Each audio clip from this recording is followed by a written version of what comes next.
Hi, and welcome to Tough Tuesday. My name is Angie, and I'm a spiritual director with wellness coaching through Rock Sun Spiritual. And Tuesdays are when I talk about topics that are difficult for us to face or to talk about. And so this week I am talking about divorce. And I'm talking about divorce because, well, I don't just have one divorce. I don't have two. I got three under my belt. And so I think that it's really important to talk about divorce because I wish I would have known what I knew after my divorces before I ever even got married.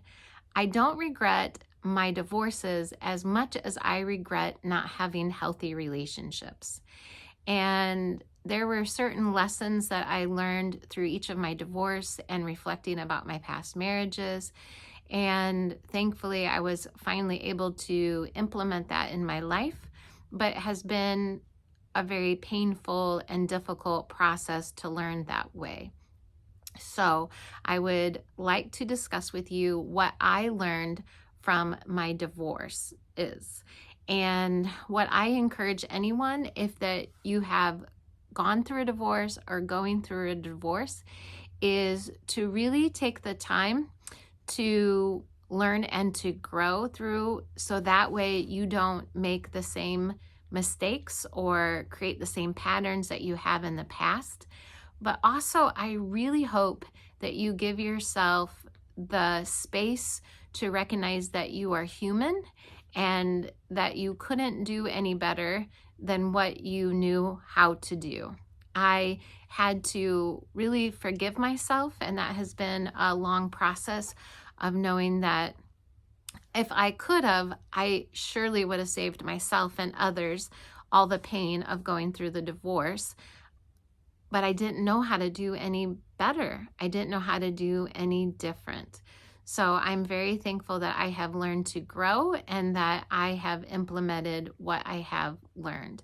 So when I was going through my first divorce, two of the things that I really learned about myself is that my perfectionism really overshadowed gifts that I was giving from other people. And it really created a lot of pressure and a lot of stress for myself and for other people. So I learned to let go some things that weren't really important and to be able to focus more on the positives. I also really learned to be careful with hearts, my own and with other people, and that my consequences could have lasting impact on my life and other people. I was a little bit more impulsive, and I didn't always think through my decisions and the consequences for myself and other people. So I definitely needed to learn that lesson. Through going through my second divorce, I learned about how to deal with difficult people. And that also helped me to realize just how strong I was. I was able to raise two kiddos on my own, even though I was told, oh, you can't be a single parent and give them everything that they need. I know that financially they have not had everything that they've ever desired, but they do have some fun things in their life. And more importantly, I knew that there was no one that could ever love them more than what I love them. And so even though it was a sacrifice, I'm super thankful that I had the opportunity to do that and to raise them. I also found a lot of strength in being alone. It was also really lonely on the flip side of that, but I also learned how strong, and I learned to reflect and to grow more. And the sad thing for me to think about is that I didn't even have a working definition what love was before going through my second divorce. I picked up a book by Gary Chapman that was talking about being separated and talked about divorce. And that's when I really developed the definition for myself that love was wanting the best for someone. You know, there's always that romantic love that you have, and there is where you feel affection for someone else.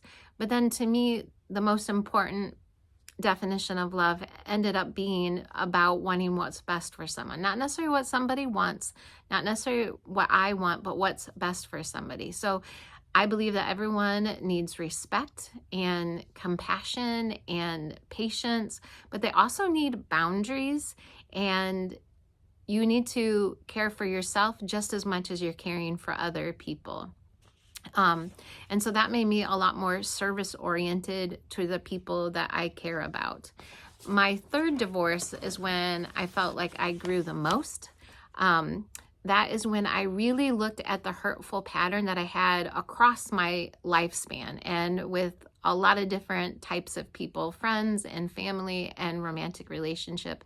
And that is where I would be really excited and focus on the positives about people, but I wasn't seeing the whole picture, and I wasn't seeing that they did some things that hurt me.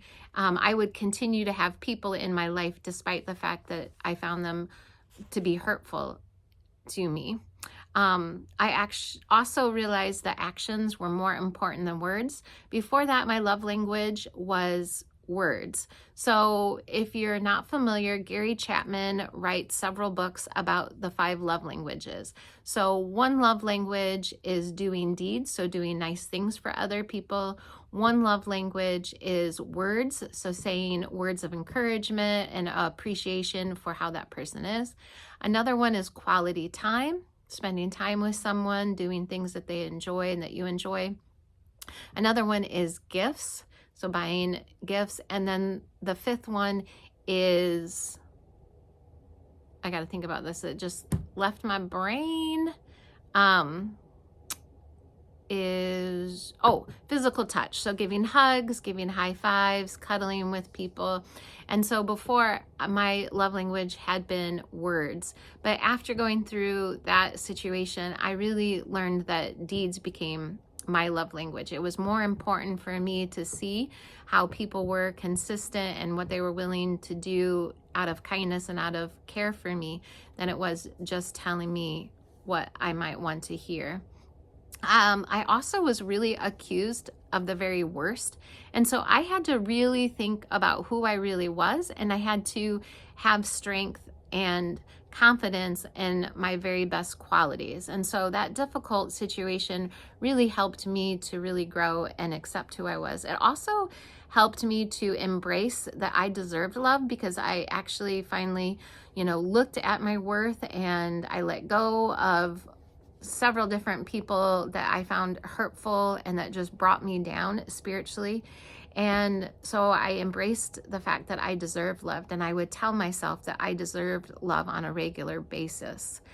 I also adopted the philosophy that when you kiss a person, all logic goes out the window. And so I was really in search of somebody who was really compatible with me. I wanted somebody who had the same goals, the same values, the same ideas about money, the same ideas about family life, that their spirituality was the same. I actually had a list of 50 different questions, and I wouldn't meet somebody online until they were willing to answer that, which is how I actually found my current partner. And I'm super thankful, because it is just so much easier and so much calmer that we are similar about communication and our desire for our relationships.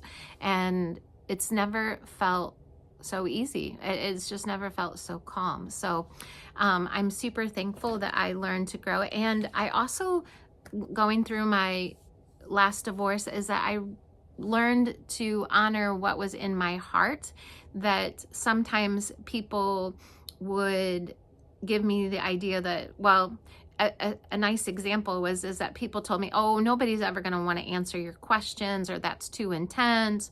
But I did find somebody who was willing to answer those questions and who appreciated it, because we learned, and I was willing to answer the very same questions. And so we were learning about each other right off from the bat. So I learned to really embrace what was in my heart and what I thought was best for me, even if it seemed odd to other people.